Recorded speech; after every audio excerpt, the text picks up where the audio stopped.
Magandang araw, Faith Friends! Ako po si Pamela Montealto, ang inyong Gospel Sharer.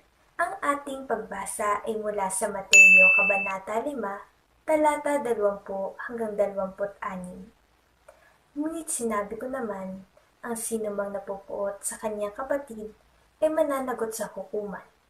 Ang humahamak sa kanyang kapatid ay mananagot sa kataas-taasang kapulungan ng mga Hudyo.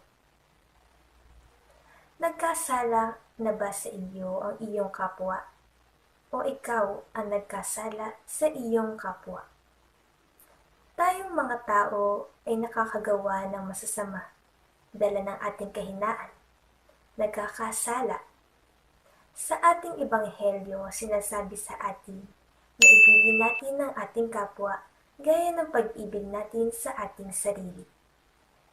Napatawad mo na ba ang nagkasala sa iyo? O humingi ka na ba ng kapatawaran sa mga nagawan mo ng kasalanan? Tayong tao ay nakakagawa ng pagkakamali, ngunit nararapat na tayo ay pakinggan, maunawaan, bigyang kapatawaran, pagmamahal at pagtanggap.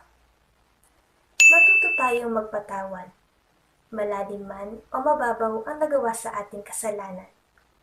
Humingi man ng kapatawaran o hindi, ay piliin natin ang magpatawad. Ganun na rin ang paggawa ng mabuti.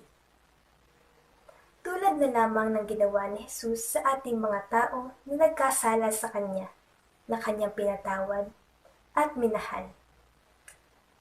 Ating talikuran ng espiritu ng pagkapuot, inggit at paninibugho. Bagkus ay ibigin natin ang ating kapwa.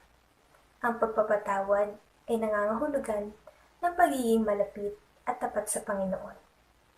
Because whatever we do to others, we do to God. Mas palalimin natin ang ating espiritual na koneksyon sa ating Panginoon sa pamamagitan ng pagpapatawad, pag-unawa at pag-ibig sa ating kapwa. Thank you for listening and please subscribe to our channel, faithbook.ph, and download the Faithbook app or visit www.faithbook.ph. Thank you and God bless.